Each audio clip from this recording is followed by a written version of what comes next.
Sa pong mapagpalang gabi sa ating lahat kung saan ay muling inaabot ng ating tinig dito po sa ating pong programa sa Kapihan sa Pastulan. Ito po yung ating programa na kung saan ay every Wednesday atin po itong mapapakinggan dito po sa FB Live. Salamat sa Panginoon sapagkat muli tayo po ay merong pagkakataon upang magamit natin ang social media sa patuloy natin na pag-aaral upang patuloy tayo na lumago sa ating pong pagkakilala sa ating Panginoon at lalong higit sa lahat magkaroon tayo ng malalim na kaugnayan sa Kanya, no? Salamat sa Panginoon sapagkat meron tayong panibagong pribilehiyo na kung saan ay Kanyang pinagkaloob sa bawat isa sa atin. Saan man dako lugar kayo naroon na inaabot ng ating tinig, Luzon, Visayas, Mindanao, maging sa iba't ibang panig ng daigdig. Salamat sapagkat merong social media na kung saan ay kahit gaano kalayo yung ating distansya, ay meron po tayong pagkakataon na patuloy po tayong magkaniig sa pamamagitan po ng himpapawid, ano? Salamat sa Diyos sapagkat muli patuloy tayo na nilalagyan ng kauhawan at kagutuman sa ating mga puso na kung saan ay tanging ang Diyos lang ang nagbibigay niyan sa bawat isa sa atin, sa kanyang mga anak. Alam nyo, hindi lahat ng tao ay mayroong uhaw at gutom sa katuwiran ng Panginoon. Salamat sapagkat isa ka sa binigyan ng uhaw at gutom sa kanyang katuwiran. Ang sinasabi po ng salita ng Diyos, kapag ang isang tao ay nauhaw at nagutom sa katuwiran ng Panginoon, yun na po yung isa sa napakagandang bagay na nangyari sa kanyang buhay. Sapagkat dito magpapasimula na siya po'y makakaranas ng tinatawag natin na real satisfaction. Maraming tao na hinahanap itong bagay na ito. Pilit nila itong sinisikhay nila kung saan pa nila itong masusumpungan. But alam nyo, pwede mong matikman ang lahat ng mga bagay dito sa daigdig na ito, lalo tigit sa lahat kung ikaw ay merong pera, sapagkat ang sabi naman ng salita ng Diyos, money answers everything. Ba't ang nakakalungkot? Natikman mo na halos ang lahat ng bagay pero hindi ka pa rin masaya. Meron ka pa rin bagay na hinahanap. Yun po yung sinasabi natin. Ang sabi po ng banal na salita ng Diyos in Matthew chapter 5 verse 6, blessed are those who hunger and thirst for His righteousness, for they shall be satisfied. So, meaning to say, ang real satisfaction ay masusumpungan lamang kapag ka nagsimula ang uhaw at gutom sa katwiran sa puso ng isang tao. Yan po yung isang napakaganda. At salamat sa Diyos sapagkat tayo po ay patuloy na nilalagyan ng Panginoon ng bagay na yan, ano? Wala po tayong ibang bagay na binibigyan ng pansin or pinag-aaralan sa tuwing tayo po ay nagkakaroon ng pagkakataon na magkaroon ng live broadcast through FB, kundi patungkol po sa katwiran ng Diyos.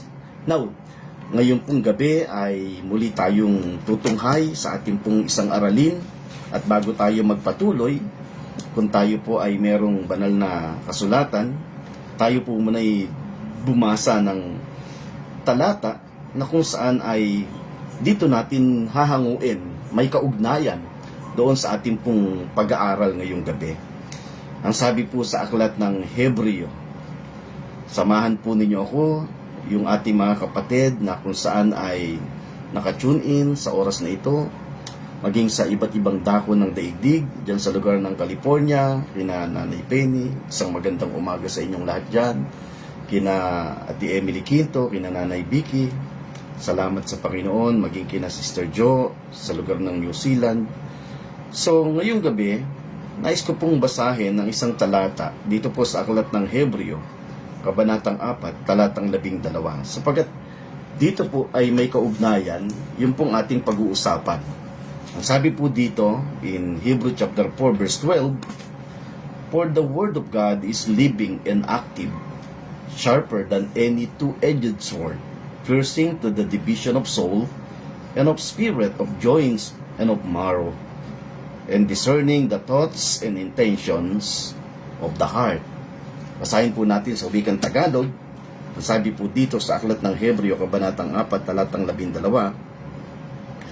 sapagkat ang salita ng Diyos ay buhay at mabisa at higit na matalas kaysa alinmang tabak na may 2 talim at tumatagos hanggang sa pinaghihiwalayan ng kaluluwa at espiritu, ng mga kasukasuan at ng utak sa buto, na may kakayahang kumilala ng mga pag-iisip, mga hangarin ng puso.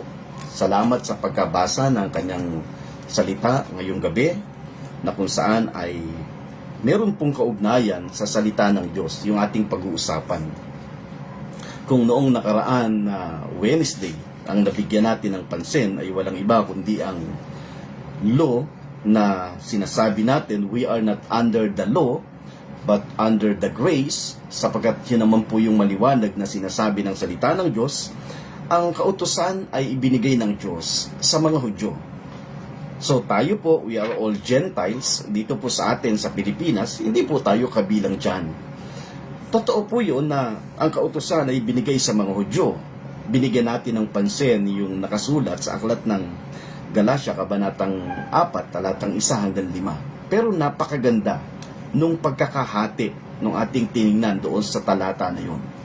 Sapagkat mula doon sa talatang 1 hanggang 3 ng Galatia, kabanatang 4, makikita natin doon that is very clear na ang mga Hudyo ay pinagbigyan or pinailalim ng Diyos sa kautusan.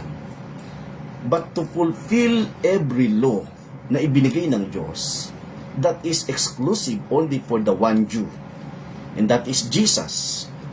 Yun po yung sinasabi ng aklat ng Galatia, kabanatang 4, talatang 4. Nang dumating ang takdang panahon, ibinigay ng Diyos ang kanyang anak, na kung saan isinilang ng Diyos na isang babae sa ilalim ng kautusan, at yun ay walang iba kundi si Jesus.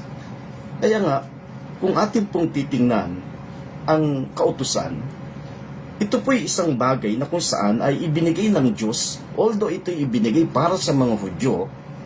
Actually, kung uugatin natin, ang totoo niyan ay hiningi iyan nila. Now, ang mga Hudyo ay nasa ilalim ng kautusan.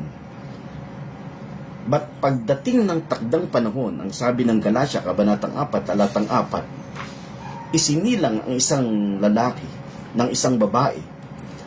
At yun ay pumapatungkol sa Panginoong Hesus. At ang sabi doon, to redeem those who are under the law, upang sila ay tubusin, alisin ang lahat ng mga nasa ilalim ng kautusan. Alam nyo, tanging ang Panginoong Hesus lang ang makagagawa ng bagay na yan. Now, ngayon ay bigyan natin ng pansin, ito pong may kinalaman doon sa tinatawag natin na Bible. Sapagkat ang sabi ng binasa natin, for the word of God, ang salita ng Diyos ay napakabisa, ito'y magkabila ay talim, tumatagos. Kaya nga salamat sa biyaya ng Panginoon sapagkat tayo ay inabot ng salita ng Diyos.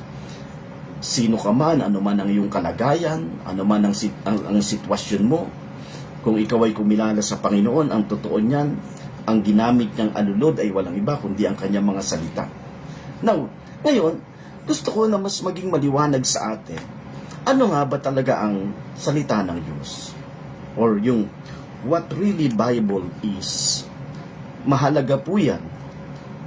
Sabi ko nga, napaka-importante na sa bawat mananampalataya, or it is very important for us being a believers, na kung saan ay maunawa natin ano nga ba talaga ang salita ng Diyos, o what really Bible is. Yan po yung napaka-importante na makita natin ngayong gabi. Tandaan po natin, sabi ko nga, lagi kong binabanggit ito, no? Every time na tayo po'y makikinig ng salita ng Diyos, napaka-importante na tingnan po nating mainam yung bawat mga salita na ating pinapakinggan. Sapagkat lagi po nating tatandaan, ang pagitan lang po ng truth and lie ay gahibla lamang ng buhok. So ibig sabihin, napakanipis ng pagitan ng kasinungalingan at ng katotohanan. So alam naman natin na kung meron mang bagay na gusto si Satanas ay walang iba kundi lagi tayong mailagay doon sa kamalian o yun sa tinatawag natin na kasinungalingan. Kasi he is the great deceiver. Si Satanas ay napakamapanlinlang. At kung meron mang gagamitin si Satanas para ang tao'y malinlang, syempre walang iba kundi ang salita ng Diyos. Hindi nyo napansin ang Panginoong Hesus nung siya ay galing sa pag-aayuno o nag-aayuno, tinempt siya ni Satanas. Hindi ba gumamit siya ng salita ng Diyos? So ngayon, ang gusto kong makita natin, bilang mananampalataya, although tayo namang lahat ay gumagamit ng nakikinig ng salita ng Diyos, mahalaga na makita natin o maunawa natin ano nga ba talaga ang Bible. What really Bible is. Kasi lagi ko pong naririnig, o maaring ito po'y naririnig nyo rin, very common na kapag tinignan natin kung ano ang Biblia, minsan meron pa tayong mababasa nito na acrostic, no? Sabi nila, Bible is a book of instruction. Yun daw, Bible, it is a book of instruction. Pagka tinignan nga natin yung Bible, basic instruction before leaving earth. Di ba napakagandang pakinggan? Sinasabi ng marami that the Bible is a book of instruction, that is a basic instruction before leaving earth. Alam nyo, pagka tinignan po natin, maaaring magandang pakinggan na ang Biblia ay book of instruction. But if the Bible is a book of instruction, pagka tinignan natin, meaning to say, ito'y walang iba kundi isang aklat na kung saan naglalaman ng mga bagay na dapat mong gawin at hindi mo dapat gawin. Kasi yun ang sinasabi natin. If the Bible is a book of instruction, meaning to say, ito yung klase ng aklat na naglalaman ng mga bagay na dapat mong gawin at hindi mo dapat gawin. Maaring sasabihin ng marami, hindi ba nga pastor, ganyan talaga ang Bible? Hindi ba yan naman talaga ang sinasabi ng Bible? Na kapag ka ikaw ay nagbabasa ng salita ng Diyos, kinakailangan ginagawa mo yung mga bagay na sinasabi niya. Kinakailangan hindi mo ginagawa yung mga bagay na sinasabi niya. Alam niyo, magandang pakinggan yung bagay na yun. Sabi ko nga, it sounds good. But ang nakakalungkot, kung hindi po natin titingnang maigi, the Bible is not a book of instruction. Yan po yung totoo. It's not a book of instruction. Why? Kasi kung ito ay book of instruction, meaning to say, ikaw ang gagawa. Ikaw yung bagay na gagawa at ikaw din yung mga bagay, may mga bagay ka na hindi mo gagawin. Pag tinignan po natin, it is a book intended for your information only. Ito po yung totoo. Ang Bible, it is a book o yung tinatawag natin na FYI. It is a kind of book for your information only. Kasi tingnan nyo pong maigi. Yan po yung totoo, no? Hindi ko po binabaliwala o yung sinasabi ng napakadaming tao na kung saan ay kinakailangan every time na magbabasa ka ng Bible, kinakailangan susundin mo yung bawat sinasabi ng salita ng Diyos. Alam nyo, una tigit sa lahat, mahalagang maitama yung ating pagkaunawa pagdating sa usaping Biblia. Ano ba ang Biblia, Pastor? Ang Biblia or the Bible, it's not a book of instruction, but it is a book for your information only. Kinakailangan maunawa natin, makita natin, malaman natin kung ano yung dapat na sinasabi ng salita ng Diyos. O maaaring may magtatanong sa atin, Pastor, bakit ganon? Mukhang hindi ganyan ang aking naunawaan noong mga panahon na kung saan ako'y nag-aral at nagturo o nakapakinig ng salita ng Diyos. Kasi alam nyo, tingnan po nating maigi. Ano yung sinasabi ng Biblia? Kung kayo'y merong salita ng Diyos, samahan po ninyo. The reason kung bakit sinasabi natin, it is a book for your information only. That is to be exact. Because the Bible is a book about Jesus. The Bible is a book about Jesus. Ang Biblia ay pumapatungkol sa Panginoon. Kaya kinakailangan ng isang tao ay magkaroon siya ng malalim na pagkaunawa patungkol sa Panginoon. So meaning to say, every time na mag-aaral ka, makikinig ka ng salita ng Diyos, kinakailangan inuunawa mo kung sino yung sinasabi, ano yung mga bagay na ginawa ni Jesus. Tingnan niyo po yung aklat ng Lucas. Tingnan po natin. In Luke chapter 24, ito po yung tagpo na kung saan ang Panginoong Hesus nabuhay na siyang magmuli. Siyempre, may mga pagkakataon na yung kanyang mga alagad, dumating sila doon sa point na naandoon sila sa hopeless situation. Bakit sila naging hopeless, Pastor? Naging hopeless sila kasi inaasahan nila na yung Panginoon na kinikilala nila, sila yung magliligtas sa bayang Israel. Pagka tinignan po natin yung account ng Luke chapter 24, mababasa po natin dito o mauunawaan nyo po yung sinasabi ko. Ang gusto ko lang makita natin yung verse 27 kasi may kaugnayan ito dito sa ating pinag-uusapan. That the Bible is not a book of instruction, but it is a book for your information only. To be exact. Sabi doon sa verse 27, and beginning with Moses and all the prophets, he interpreted to them in all the scriptures the things concerning himself. Makikita natin dito na kung saan nang ang Panginoong Hesus, sinabi niya doon sa dalawang alagad na naandoon sa Road of Emmaus.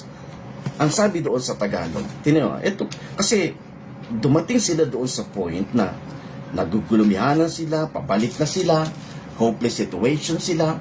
Ang sabi ng Panginoon, kay kukupad ng inyong mga pusong maniwala. Ang sabi niya, sinabihan niya sa verse 25, ang sabi doon, and he said to them, O foolish ones and slow of heart to believe all that the prophets have spoken. Kasi para bagang nabaliwala yung kanilang mga napakinggan patungkol sa Panginoon. Kaya muling ipinaliwanag ng Panginoong Hesus kung ano ba yung sinasabi ng salita ng Diyos. Anong sabi doon sa verse 27? Ang sabi dito sa Luke chapter 24 verse 27, at magmula kay Moses at sa mga propeta ay ipinaliwanag niya sa kanila ang mga bagay patungkol sa kanya sa lahat ng mga kasulatan. See? Ang Bible ay naglalaman ng mga bagay or detalyado mga pangyayari patungkol sa Panginoon. It is a book about Jesus. Kaya nga, yung sinasabi ng napakadami that the Bible is a book of instruction, tandaan po natin, ang sabi doon, it is a book about Jesus. Luke chapter 24 verse 27, babasahin ko pong muli, and beginning with Moses and all the prophets, he interpreted to them in all the scriptures the things concerning himself. See? So, yung buong kasulatan ay naglalaman ng mga bagay patungkol sa Panginoong Hesus. Kaya nga yung sinasabi natin, una tigit sa lahat, that the Bible is a book for your information only. Now, ituloy po natin. The Bible is a book about Jesus and what He did. Yun po yung maliwanag. Kaya napakasarap na kapag ikaw ay nagbabasa at nag-aaral ng salita ng Diyos, mahalaga na makita natin dito, tingnan natin, where is Jesus? Like for example, sa talata na binasa mo, even in the book of Genesis, sa Genesis pa lang, makikita na natin, mayroong bagay na pumapatungkol yun kay Jesus. Napaka-importante po niyang bagay na yan. Now, the Bible is a book about Jesus and what He did. It was a book for your information only and not about what you need to do. Kaya wag po tayong magtaka kung bakit maraming mga mananampalataya talagang patuloy silang nagpapagal, patuloy silang nagtotoiling. Kasi ang mindset nila, every time na magbasa ka at makinig ka ng salita ng Diyos, kinakailangan ito ay kinalalamnan ng mga bagay na dapat mong gawin at hindi mo dapat gawin. Alam nyo, kaya yung iba allergic sa salita ng Diyos eh. Yan po yung totoo. One of the reason kung bakit ang maraming mga tao ay allergic sa salita ng Diyos. Kasi bakit? Kasi lalo na kung ang pagkaunawa ng taong nangangaral, the Bible is a basic instruction before leaving earth. Every time na mangangaral yan, mayroong kalakip na condemnation yan. Walang ibang makikita yan kundi kamali ang ginagawa ng isang tao. Hindi ko naman binabaliwala yung bagay na yon. Ba't ang sinasabi natin, dapat ay maging maliwanag muna sa bawat isa sa atin what the Bible really is. Ano nga ba talaga ang Biblia? The Bible is about for your information only. And that is about Jesus. Kaya kung magbabasa ka ng salita ng Diyos, dapat maunawa mo, sino ba si Jesus? Ano ba yung bagay na ginawa ni Jesus? Kasi ang totoo niyan, kapag ka ganoon ang mindset natin, kapag ka tayo nagbabasa ng salita ng Diyos, kapag ka tayo nakikinig ng salita ng Diyos, nakikita natin kung ano yung bagay na ginawa niya para sa atin. Minsan, mali ang nangyayari. Nakikinig ka ng salita ng Diyos, kinakailangan ano yung mga bagay na gagawin mo para sa Kanya. Una, tigit sa lahat, ang nais ng Diyos ay maunawa mo yung mga bagay na ginawa niya para sa iyo. Hindi yung mga bagay na gagawin mo para sa Kanya. Hindi ko yun binabaliwala. Ang sinasabi ko, dapat dito muna magsimula. That the Bible is a book about Jesus. Ito ay libro patungkol kay Jesus. Doon sa lahat ng kanyang mga ginawa, it was about Jesus who was prophesied in the Old Testament. Kaya nga, even si Jesus, nung siya ay tinuruan niya yung dalawang alagad doon sa Road of Emmaus, di ba mapapansin natin doon? Sabi doon, mula doon sa propeta, and then mula doon sa kasulatan ni Moses, and beginning with Moses and all the prophets, he interpreted to them in all the scriptures the things concerning himself. Ibig sabihin, walang ibang dala o laman ang buong scriptures from Old Testament up to New Testament. It talks about Jesus. Yan po yung maliwanag. Sana'y nakikita natin itong ating pinag-uusapan ngayong gabi. Alam nyo, sabi ko nga doon sa kausap ko, kung ang pananaw natin sa banal na kasulatan, it is a book of instruction. Ang tanong, kaya mo bang gawin yung lahat ng bagay na hinihingi nito para sa atin? Yan ang isang bagay na dapat maging maliwanag. If the Bible is a book of instruction, meaning ito'y naglalaman ng mga bagay na dapat mong gawin at hindi mo dapat gawin. Alam nyo, hindi ko yun binabaliwala. Una, tigit sa lahat ay ma-establish tayo that the Bible is a book of information. Yan po yung totoo. Now, if the Bible is a book of instruction to do, what exactly? Yan. Okay, sundan natin. Kung sinasabi ng marami that the Bible is a book of instruction, what kind of instruction? Ano yung gagawin mo? Sige nga. Ano yung bagay na gagawin mo? Ano yung eksaktong bagay na gagawin mo? Maaring sasabihin mo, hindi, gagawin ko yung lahat para sa Kanya. Alam nyo, magandang pakinggan. Yes, napakagandang pakinggan. Lahat ng bagay gagawin mo para sa Kanya. Pero ang tanong, kapag ka ikaw ba'y gumawa ng mga bagay para sa Kanya, sino ba ang sentro? Sige nga, sino sa tingin mo ang magiging sentro? Magiging sentro ba ang Diyos o magiging sentro yung sarili mo habang gumagawa ka ng mga bagay para sa Kanya? Hindi ba? Yun ang sinasabi natin. Kaya alam nyo, napakasarap na makita natin ano nga ba talaga ang banal na kasulatan. Kasi kapag ka ganito ang mindset natin, pagka naitama yung pagkaunawa natin sa salita ng Diyos, i-enjoy talaga natin ang salita ng Diyos. Yan ang totoo. I-enjoy talaga natin ang salita ng Diyos. Why? Kasi makikilala mo kung ano yung bagay na ginawa niya sa iyo. Ano yung mga bagay na ginawa niya sa iyo, ano yung mga bagay na pinaranas niya sa iyo, mga bagay na isinakripisyo niya para sa iyo. Actually, from the very beginning, kung atin pong titingnan, nang nilikha ng Diyos ang tao, sa pangunguna ni Adan at ni Eva, ano ba kalagayan nila, pastor? Walang iba kundi sila'y beneficiary. Yan ang totoo.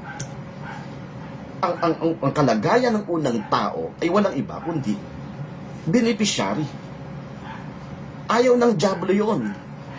Kaya ang dyablo, sinira niya yung napakagandang disenyo ng Diyos. Yung magandang disenyo ng Diyos na para sa tao, sinira ng dyablo. Kaya ang gusto ng dyablo, yung tao ay gumawa at gumawa ng gumawa.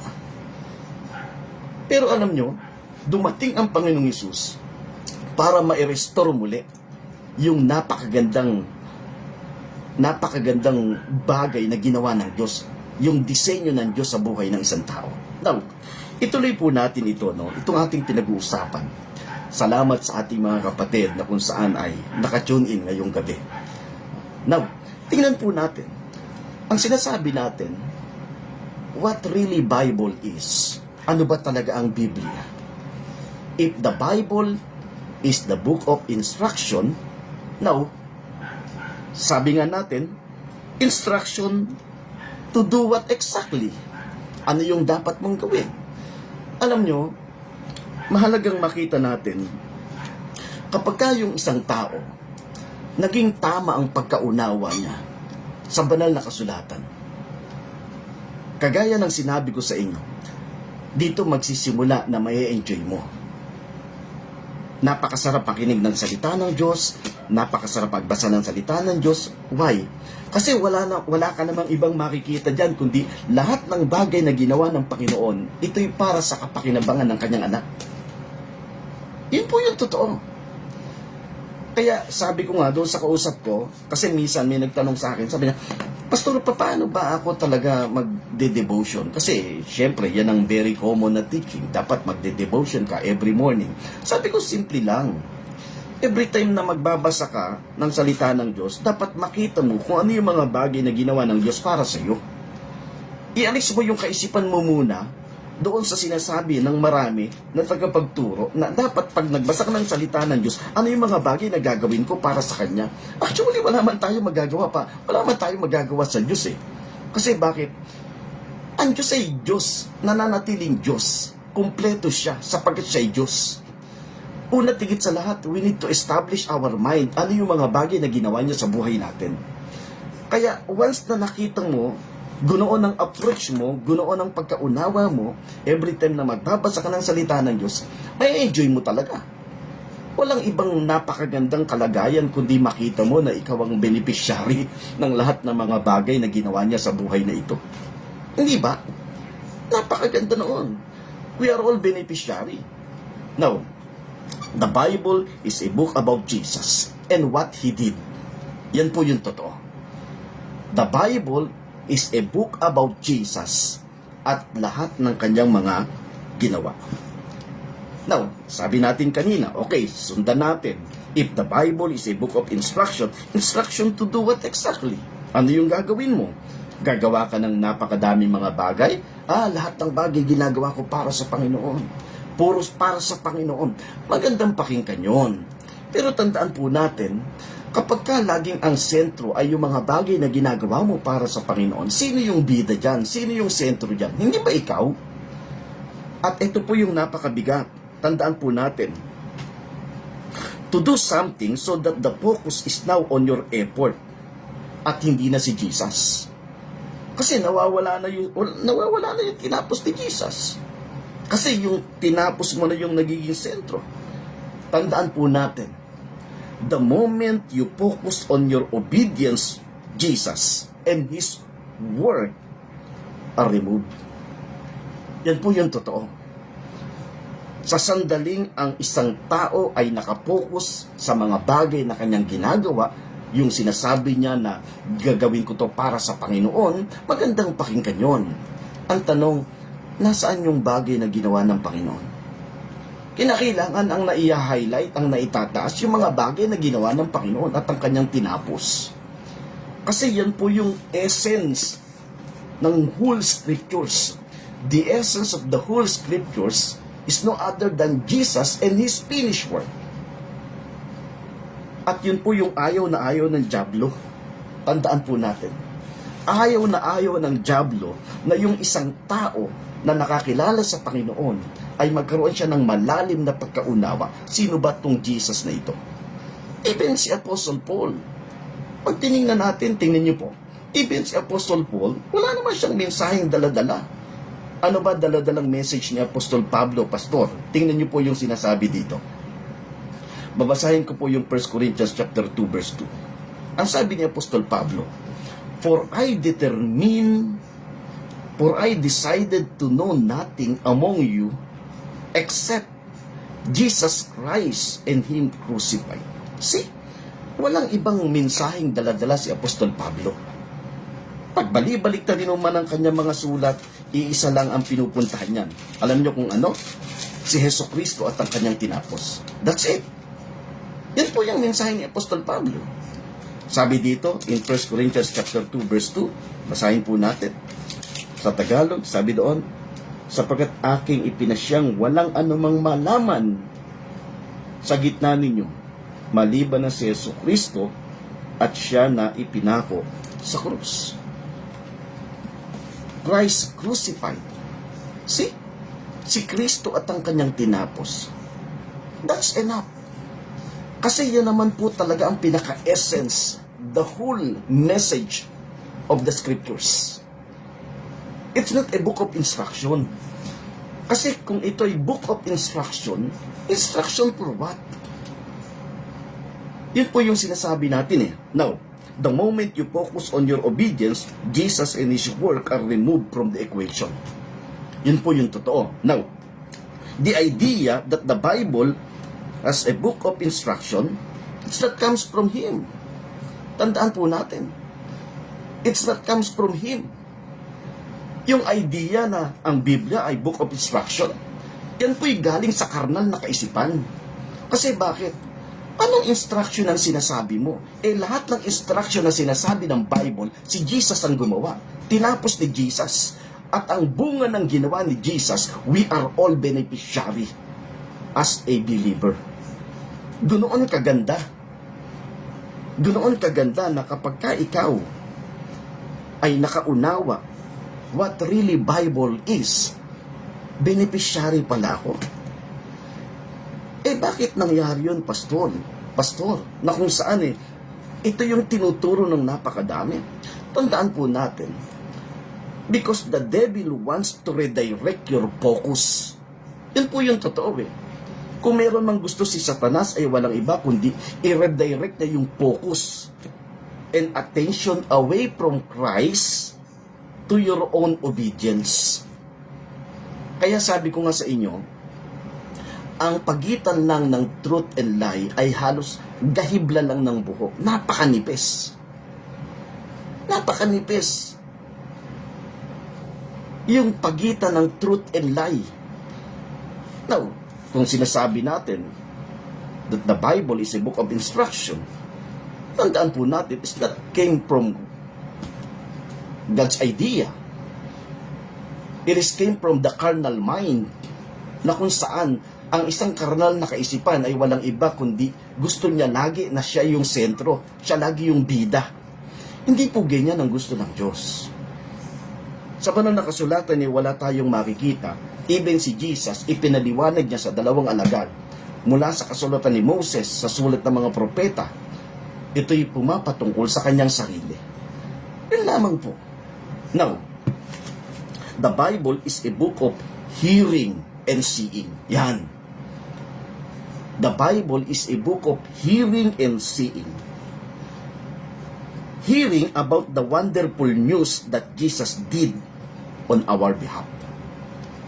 Kaya kung halimbawa ay nakakapakinig ka, pag nakakapakinig ka ng pangangaral na hindi niya hina-highlight yung mga bagay na ginawa ng Panginoong Hesus para sa atin, at ang mga bagay na ina-highlight niya, dapat yung dapat mong gawin, dapat yung hindi mo dapat gawin, tandaan po natin, walang pagkaunawa yung taong nangangaral na yun. Why?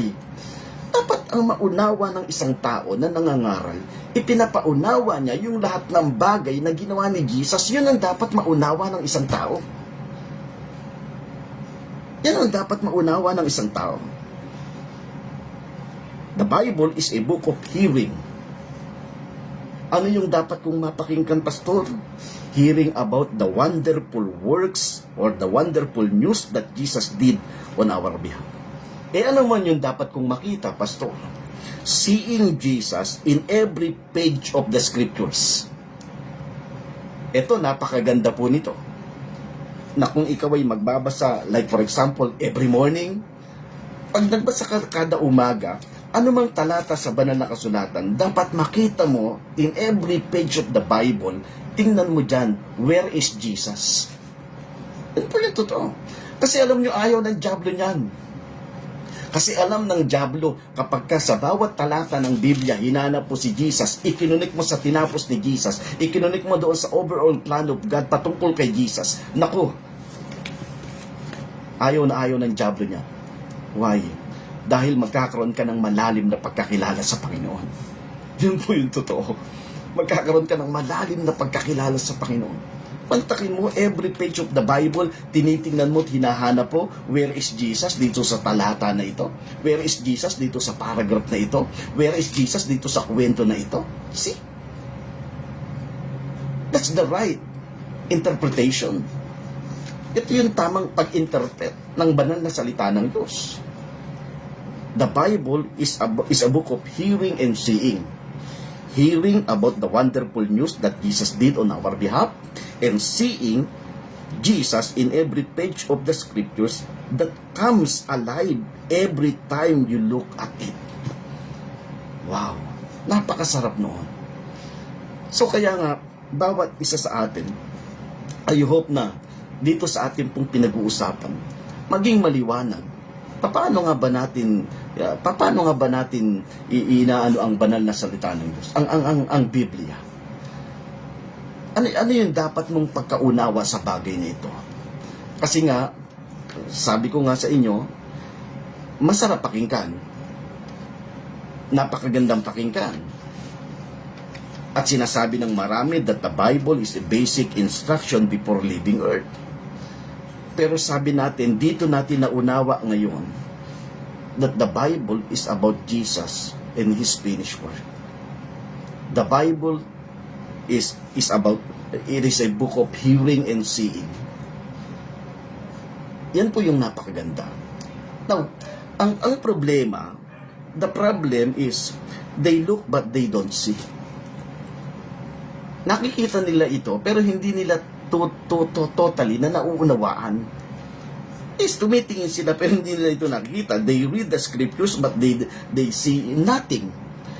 Nagbabasa sila ng salita ng Diyos. Kasi sabi ko nga sa inyo, halos lahat naman tayo mananampalataya, nagbabasa ng salita ng Diyos. Pero bakit hindi mo kayang tanggapin that the whole scriptures is about Jesus? But take note, wala po tayong pangangaral na kung saan ay malaya kang gawin kung ano yung masamang bagay na naiisip mo.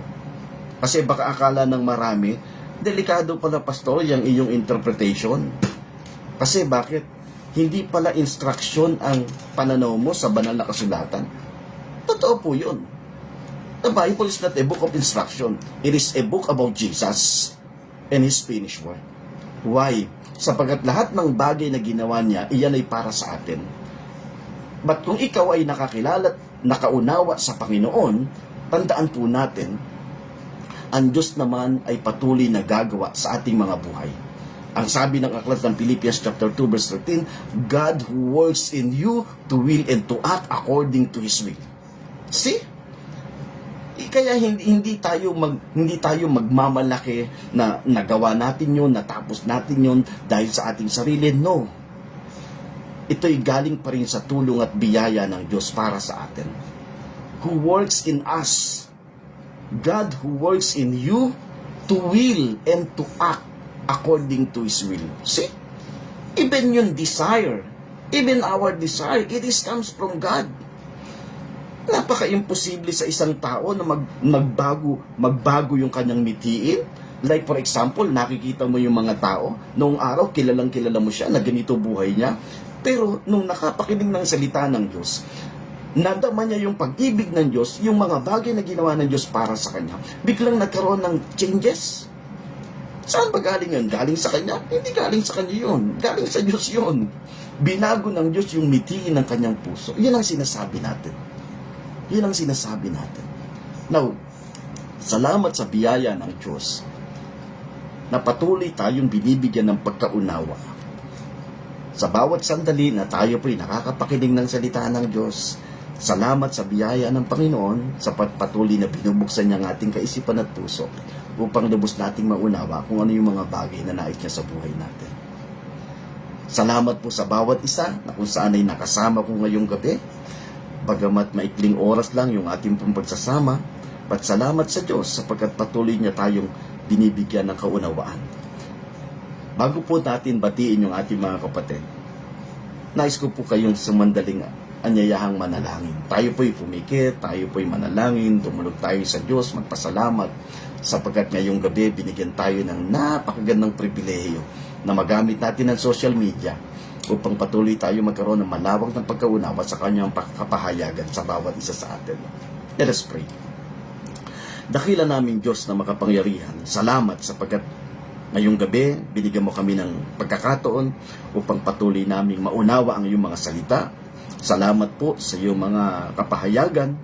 Dinudulog namin sa iyo ang buhay ng bawat isa na kung saan ay nakakasama ko regularly sa pag-aaral every Wednesday dito po sa programa ng Kapihan sa Pastulan.